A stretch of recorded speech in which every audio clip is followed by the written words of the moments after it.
Hello everyone. इस playlist में हम कलेक्शन फ्रेमवर्क इन जावा के बारे में पढ़ेंगे और ये वीडियो आपके इस प्लेलिस्ट का पहला वीडियो है। इस प्लेलिस्ट को स्टार्ट करने के पहले आपके माइंड में एक क्वेश्चन आ रहा होगा कि हमें कलेक्शन फ्रेमवर्क पढ़ने की ज़रूरत क्या है, हमें क्यों पढ़ना चाहिए। देखिए, या तो आप कॉलेज में हैं या आप अपना ग्रेजुएशन कंप्लीट कर चुके हैं और आप किसी इंटरव्यू की प्रिपरेशन में लगे हुए हैं। तो जैसा कि इंटरव्यूज में आपको कोई ना कोई प्रोग्रामिंग लैंग्वेज का यूज़ करके प्रॉब्लम को सॉल्व करवाया जाता है। तो आप या तो कोई लैंग्वेज यूज़ करते हो, सी प्लस प्लस, पाइथन, जावा, आप कोई सा भी लैंग्वेज यूज़ करते हो। अगर आप अपने लैंग्वेज के साथ में कलेक्शन फ्रेमवर्क या इस कॉन्सेप्ट से रिलेटेड जो भी आपका लैंग्वेज लाइब्रेरी सपोर्ट करता है, अगर उस लाइब्रेरी को अगर यूज़ करके आप प्रॉब्लम को सॉल्व करोगे इंटरव्यू में, तो आप देखोगे कि आपके क्वेश्चंस काफ़ी इजी और इफ़िशिएंट वे में काफ़ी क्विकली सॉल्व हो जाएंगे। ठीक है। और उसके अलावा अगर लेट सपोज आप किसी कंपनी में as a software engineer, as a full time employee काम करते हो, तो वहाँ पे भी डेली लाइफ में अगर आप कलेक्शन फ्रेमवर्क का यूज़ करके प्रॉब्लम को सॉल्व करोगे, कोड लिखोगे, तो वहाँ पे भी आप अपने सॉल्यूशंस को काफ़ी इजी तरीके से क्विकली अपने सॉल्यूशंस को दे पाओगे, वे भी इफिशियंट तरीके से। ठीक है। इसलिए कलेक्शन फ्रेमवर्क आपके लिए काफ़ी इंपॉर्टेंट होने वाला है। ठीक है। अब स्टार्ट करते हैं कि इस कोर्स के लिए प्रीरिक्विजिट क्या है। तो देखिए, इस कोर्स को स्टार्ट करने के लिए आपको कोर जावा के कॉन्सेप्ट आने चाहिए, एटलीस्ट जो बेसिक कोर जावा के कॉन्सेप्ट है, जैसे कैसे वेरिएबल्स इनिशियलाइज करते हैं, क्या क्लास होती है, क्या ऑब्जेक्ट होता है, कैसे क्लास ऑब्जेक्ट्स को डिफाइन करते हैं, इनिशियलाइज करते हैं। ठीक है। उसके अलावा कैसे एरेज को इनिशियलाइज करते हैं। अगर आपको बेसिक कोर जावा के कॉन्सेप्ट आते हैं तो आप इस कोर्स को कंटिन्यू कर सकते हैं। अगर आपको कोर जावा के कॉन्सेप्ट नहीं आते हैं तो आई विल रिकमेंड कि सबसे पहले आप कोर जावा के एटलीस्ट बेसिक कॉन्सेप्ट को क्लियर कर लें, पढ़ लें। ठीक है। चलिए, तो अब हम नेक्स्ट स्टार्ट करते हैं कि why we need collection STL. मतलब जैसे आपका जावा है, जावा में आपका कलेक्शन फ्रेमवर्क है, सेम कॉन्सेप्ट से रिलेटेड सी प्लस प्लस वालों ने आपका एसटीएल मतलब स्टैंडर्ड टेम्पलेट लाइब्रेरी दिया हुआ है। सिमिलरली पाइथन वालों ने सेम कॉन्सेप्ट से रिलेटेड उनका भी एक कलेक्शन फ्रेमवर्क है। अलग अलग जो लैंग्वेजेस हैं वो आपका कलेक्शन फ्रेमवर्क, एसटीएल या इस टाइप की लाइब्रेरी का सपोर्ट वो क्यों प्रोवाइड कर रहे हैं, इसकी क्या जरूरत पड़ रही है। ठीक है।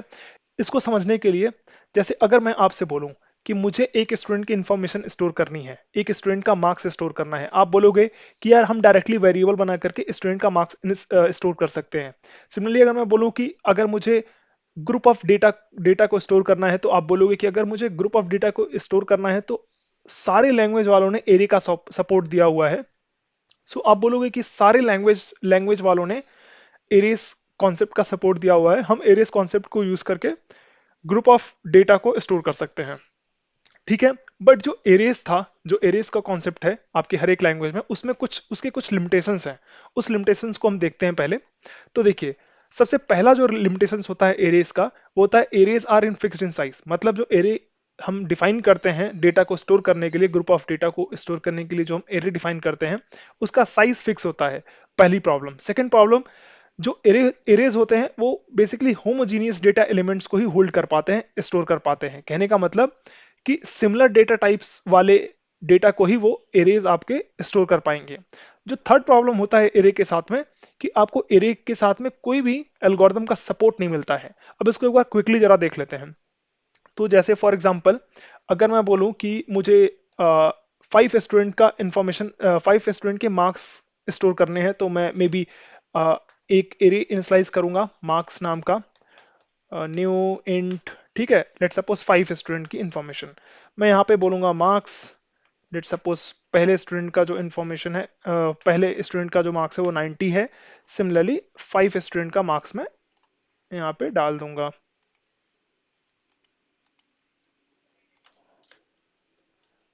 ठीक है। तो सिमिलरली आपका फर्स्ट, सेकंड, थर्ड, फोर्थ। ठीक है। 71, 94, 95, 89, 60। ठीक है। तो ये आपका 5 स्टूडेंट का मार्क्स हो गया। अगर मैं इसको प्रिंट करना चाहूँ तो आप बोलोगे कि यार इसको तो आराम से हम प्रिंट कर सकते हैं, I is less than 5 i++। आप ऐसा करोगे तो आप बेसिकली मार्क्स डॉट आई, अब इसको आप ऐसे प्रिंट कर सकते हो। तो जब आप इसको आप रन कराओगे तो आपको हर एक स्टूडेंट का मार्क्स मिल जाएगा, ठीक है। तो कहने का मतलब एरे का यूज करके आप ग्रुप ऑफ डेटा को आप स्टोर कर सकते हो, बट इसके साथ प्रॉब्लम ये है कि जब आप एरे इनिशियलाइज कर रहे हो वहां पे आप एक साइज बताते हो। अगर आपको कल को let suppose more than 5 student की इंफॉर्मेशन मार्क्स को स्टोर कराना हुआ, तो यहाँ पे आपको फिर से चेंज करना पड़ेगा। एक तरीका हो सकता था कि आप बोलोगे कि यार 5 की जगह लेट सपोज मुझे पता है कि मेरी ऑर्गेनाइजेशन में हर दिन कोई ना कोई स्टूडेंट आ रहा है, तो मे बी मैं 10,000 साइज का एरे स्टार्टिंग में डिक्लेयर कर लूंगा, और जित 10,000 तक मैं बेसिकली स्टूडेंट के मार्क्स को स्टोर करा सकता हूँ। बट ये जो आप कॉन्सेप्ट बोल रहे हो वो भी तो अच्छी बात नहीं है, कि क्योंकि आप 10,000 मेमोरी में स्पेस ले रहे हो अननेसेसरी, जबकि आपके ऑर्गेनाइजेशन में तो केवल 5 स्टूडेंट ही पढ़ रहे हैं, करेक्ट। तो ये भी कॉन्सेप्ट अच्छा नहीं है। बेसिकली प्रॉब्लम यहाँ पे ये हो रही है कि जो एरे एरे की जो साइज है वो बेसिकली फिक्स्ड होती है, ये मेन प्रॉब्लम है। उसके अलावा सेकेंड प्रॉब्लम जो थी हमारी, कि एरे के अंदर हम केवल और केवल होमोजीनियस डेटा टाइप को ही, डेटा एलिमेंट्स को ही स्टोर करा पाते हैं। कहने का मतलब सिमिलर टाइप का। लेट सपोज अगर आपका फिफ्थ वाला स्टूडेंट है, अगर उसका मार्क्स 71.5 आया है, तो हम यहाँ पे स्टोर नहीं करा सकते, ये आपको एरर देगा।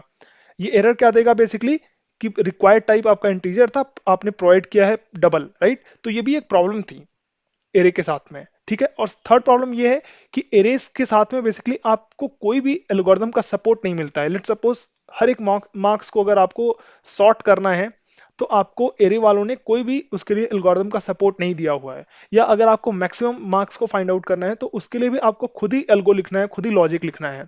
आपको एरेस की तरफ से कोई भी उसका सपोर्ट नहीं मिलता है, ठीक है। तो मेजर रूप से तीन प्रॉब्लम्स थी। नाउ ये जो सेकंड प्रॉब्लम थी जिसमें आप बात कर रहे हो कि हेट्रोजीनियस मतलब होमोजीनियस डेटा एलिमेंट्स को ही केवल हम स्टोर करा पाएंगे, उसको तो समहाउ आप सॉल्व भी कर सकते हो, कि अगर हम इंट के जगह पे अगर हम ऑब्जेक्ट ऑब्जेक्ट टाइप का अगर डेटा टाइप का हम यूज कर लें, तो आप इस प्रॉब्लम को तो सॉल्व कर लोगे, कोई दिक्कत नहीं है, ठीक है। अगर मैं इसको रन कराऊं तो आपका कोई एरर नहीं आएगा और आपका डेटा प्रिंट भी हो गया। इनफैक्ट 71.5 की जगह पे अगर मैं लेट सपोज दीपक भी प्रिंट कराता हूं तो भी ये प्रिंट कर देगा, ठीक है। सी, कहने का मतलब ये जो तीन लिमिटेशंस थे आपके, arrays are fixed in size, ये तो आपका अभी भी है, but arrays can hold only homogeneous data elements. इस प्रॉब्लम को आप सॉल्व कर सकते हो अगर आप ऑब्जेक्ट टाइप का डेटा टाइप यूज करोगे, ठीक है। बट जो थर्ड प्रॉब्लम था, नो एल्गोरिथम सपोर्टिंग एरे, ये फर्स्ट और सेकंड प्रॉब्लम अभी भी है आपके साथ में एरे के साथ में, ठीक है। तो इन दोनों प्रॉब्लम को सॉल्व करने के लिए जावा वालों ने सोचा कि हम कुछ स्टैंडर्ड मेथड इंट्रोड्यूस करते हैं जावा 1.0 वर्जन के साथ में, ताकि हम बेसिकली जावा के ऑब्जेक्ट्स को क्या कर पाएं, ग्रुप कर पाएं, ठीक है। तो उन्होंने कुछ क्लासेस को इंट्रोड्यूस किया, लाइक पहला क्लास था आपका एरेस, सेकेंड आपका वेक्टर्स और थर्ड आपका हैश टेबल्स। तो तीन क्लासेस इंट्रोड्यूस हुए जावा 1.0 वर्जन में इस प्रॉब्लम को सॉल्व करने के लिए, ठीक है, जो एरे के लिमिटेशंस थे उनको सॉल्व करने के लिए।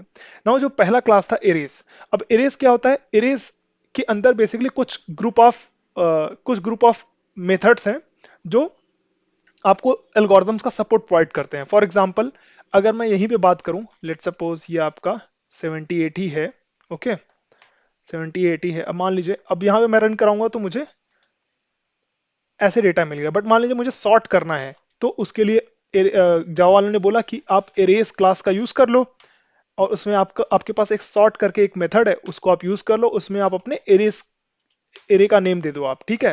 होगा क्या, इस एरे को वो क्या कर देगा, सॉर्ट कर देगा, और अब सॉर्ट करके प्रिंट कर देगा, ठीक है। सी, सॉर्ट करके प्रिंट कर दिया। कहने का मतलब ये जो आपका एरेस क्लास है जो कि जावा 1.0 में इंट्रोड्यूस हुआ था, इसके अंदर उन्होंने कुछ मेथड्स दिए हैं जिसका यूज करके आप कुछ एल्गोरिदम का सपोर्ट पा सकते हो। सिमिलरली ग्रुप ऑफ डेटा को स्टोर करने के लिए उन्होंने वेक्टर का कॉन्सेप्ट दिया और हैश टेबल का कॉन्सेप्ट दिया। वेक्टर मतलब अगर आपको ग्रुप ऑफ ऑब्जेक्ट मतलब सिंगल वैल्यू स्टोर करनी है तो आप वेक्टर क्लास का यूज कर सकते हो। अगर आपको की एंड वैल्यू के टर्म में अगर ग्रुप ऑफ डेटा को अगर स्टोर करना है तो आप हैश टेबल का यूज कर सकते हो। इसको एक बार करके भी देख लेते हैं, ठीक है। तो फॉर एग्जांपल अगर मैं यहाँ पे बात करूँ कि वेक्टर्स, ठीक है, लाइक वेक्टर, ठीक है, vector vector equal to new vector, ठीक है। तो अगर आप वेक्टर में कोई एलिमेंट ऐड करना चाहोगे, तो ऐड एलिमेंट करके आप इसके अंदर कोई भी एलिमेंट ऐड कर सकते हो, लेट सपोज दीपक, ठीक है। अब ये ग्रोएबल नेचर का है, मतलब आप इसमें जितनी बार भी एलिमेंट्स ऐड करोगे ये अपने आप अपने साइज को बढ़ाता जाएगा, ठीक है। अब इसको आप अगर प्रिंट करोगे तो आप इसको प्रिंट भी कर सकते हो, लेट सपोज वेक्टर, ठीक है, तो एक बार इसको करके देख लेते हैं। ठीक है, अगर इसमें आप एक और एलिमेंट ऐड करोगे तो ये फॉर एग्जांपल राहुल, तो ये एक बार और रन करके देख लेते हैं इंटेलिजेंट में, तो दीपक एंड राहुल, राइट। तो कहने का मतलब ये है कि आप वेक्टर का यूज करके आप ग्रुप ऑफ डेटा को स्टोर कर सकते हो। देखिए, अगर आपको ये नहीं समझ में आ रहा है कि वेक्टर को कैसे इनिशियलाइज करना है, वेक्टर के अंदर कैसे डेटा इंसर्ट करना है, या वेक्टर से डेटा को कैसे फेच करके प्रिंट करना है, अगर आपको ये सारी चीजें नहीं समझ में आ रही हैं तो आपको टेंशन लेने की कोई जरूरत नहीं है, क्योंकि यही सारी चीजें हम आने वाले वीडियोस में और डीपली देख रहे होंगे। मेरा इंटेंशन बस इस वीडियो में इतना सा है कि आपको ये समझ में आए कि एरेस के क्या क्या लिमिटेशंस थे, उस लिमिटेशंस को सॉल्व करने के लिए जावा 1.0 के अंदर कौन कौन से क्लासेस को इंट्रोड्यूस किया गया, उस क्लासेस के अंदर कौन कौन से प्रॉब्लम्स थी जिसकी वजह से जावा 1.2 वर्जन के साथ में कलेक्शन फ्रेमवर्क को इंट्रोड्यूस करना पड़ा, राइट। चलिए, तो अगर मैं बात करूं कि ग्रुप ऑफ सिंगल वैल्यूज को अगर स्टोर करना है तो जावा 1.0 वर्जन के अंदर वेक्टर क्लास का सपोर्ट मिलता है। सिमिलरली अगर मुझे ग्रुप ऑफ की एंड वैल्यूज को स्टोर करना है तो जावा 1.0 के अंदर हैश टेबल क्लास का मुझे सपोर्ट मिलता है। ठीक है, इन शॉर्ट अगर मैं बात करूं तो जावा 1.0 वर्जन के साथ में कुछ सेट ऑफ क्लासेस का हमें सपोर्ट मिलता है जो एरेस के लिमिटेशंस को सॉल्व करते हैं और उसके साथ ही साथ में कुछ एल्गोरिदम्स का भी सपोर्ट प्रोवाइड कराते हैं, राइट। ठीक है, लेकिन जो भी हम जावा 1.0 के अंदर जो भी क्लासेस पढ़ रहे हैं उस क्लासेस के भी अंदर कुछ ड्रॉबैक्स थे। अब उस ड्रॉबैक्स को देख लेते हैं। सो मेन जो ड्रॉबैक्स था, ये जितनी भी क्लासेस थी वो इंडिपेंडेंटली बनाई गई थी, ये किसी कॉमन इंटरफेस को इंप्लीमेंट नहीं कर रही थी। इसकी वजह से प्रॉब्लम ये हुआ कि हर एक क्लास के अंदर जो मेथड नेम था वो डिफरेंट था।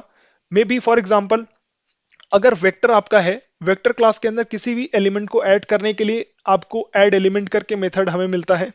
सिमिलरली अगर हैश टेबल में किसी एलिमेंट को ऐड करना है तो उसके लिए डॉट पुट मेथड था। सिमिलरली अगर वेक्टर से किसी एलिमेंट को फेच करना है तो उसके लिए डॉट एलिमेंट ऐड करके मेथड था। सिमिलरली अगर हैश टेबल से डेटा को फेच करना है तो उसके लिए डॉट गेट करके मेथड था। कहने का मतलब यह है, एक बार ड्रॉबैक देख लेते हैं। So all of this collections had no common interface, therefore though the main aim of the collections is the same, the implementation of all these collections was defined independently and had no correlation among them. And also it is very difficult for the user to remember all the different methods, syntax, constructor present in every collection classes, right? तो problem क्या हो रही थी, दो problem थी basically. चूंकि ये एक कॉमन इंटरफेस को इंप्लीमेंट नहीं किए थे, इसकी वजह से जितने भी मेथड्स के नेम थे वो डिफरेंट डिफरेंट थे और यूजर्स को it was very difficult to remember all the methods, right. क्योंकि अगर आपको यूज करना है इस क्लास को तो आपको मेथड्स के नेम तो याद रखने पड़ेंगे, और हर एक काम के लिए हर एक क्लास के अंदर अगर डिफरेंट मेथड्स डिफाइन किए जाएंगे तो it will be very difficult for remember, right. तो ये आपका पहला ड्रॉबैक था। सेकेंड ड्रॉबैक ये भी था, ये जो वेक्टर क्लास था, वेक्टर क्लास के अंदर जितने भी मेथड्स थे वो फाइनल मेथड थे, मतलब उसको उसका हम चाइल्ड क्लास नहीं बना सकते, उस क्लास को हम एक्सटेंड नहीं कर सकते, राइट। तो ये दो प्रॉब्लम्स थी। इन दोनों प्रॉब्लम को सॉल्व करने के लिए जावा वालों ने जावा जेडीके 1.2 वर्जन के साथ में, जावा 1.2 वर्जन के साथ में कलेक्शन फ्रेमवर्क को इंट्रोड्यूस किया, राइट। अब चलते हैं कलेक्शन फ्रेमवर्क को देख लेते हैं। So any group of individual objects that are represented as a single unit is known as Java collection of object. In Java a separate framework named the collection framework has been defined in JDK 1.2 which holds all the Java collection classes and interfaces in it। कहने का मतलब जो collection framework है वो basically कुछ set of classes और interfaces का ही collections को ही हम कलेक्शन फ्रेमवर्क बोलते हैं। अब इसके एडवांटेज क्या है, advantage of Java collection framework. So सबसे पहला जो एडवांटेज है वो कंसिस्टेंट एपीआई, मतलब चूंकि यहाँ पे जो कॉमन इंटरफेस है वो सेम है, उसी को डिफरेंट डिफरेंट क्लासेस इंप्लीमेंट कर रहे हैं, इसलिए सारे के सारे क्लासेस सेम मेथड्स को ओवरराइड कर रहे होंगे, इसलिए यहाँ पे मेथड्स नेम सेम होंगे। कहने का मतलब यहाँ पे it will be very easy for user to remember the method names, right. Second आपका बेनिफिट ये मिलता है, रिड्यूस प्रोग्रामिंग एफर्ट्स। क्योंकि कलेक्शन फ्रेमवर्क्स के अंदर आपको बहुत सारे रेडीमेड कोड का सपोर्ट मिल जाता है, तो आप अपने यूज केस के हिसाब से डायरेक्टली उस पीस ऑफ कोड को अपने कोड में यूज कर लेते हो। थर्ड आपका प्रॉफिट मिलता है, increase program speed and quality, right. तो यहाँ पे आपको कलेक्शंस के परफॉर्मेंस के बारे में सोचने की जरूरत नहीं है, आपको बस इतना ध्यान रखना है कि आपके यूज केस के हिसाब से कौन सा कलेक्शन आपके लिए फिट बैठता है, बस आपको इतना ध्यान रखने की जरूरत है, ठीक है, तो आज के वीडियो में इतना ही रखते हैं। अब नेक्स्ट वीडियो में हम और कलेक्शन फ्रेमवर्क के बारे में पढ़ेंगे। अगर आपको मेरा ये वीडियो अच्छा लगा हो तो आप मेरे चैनल को सब्सक्राइब कर लीजिए और ये वीडियो को लाइक भी कर लेना।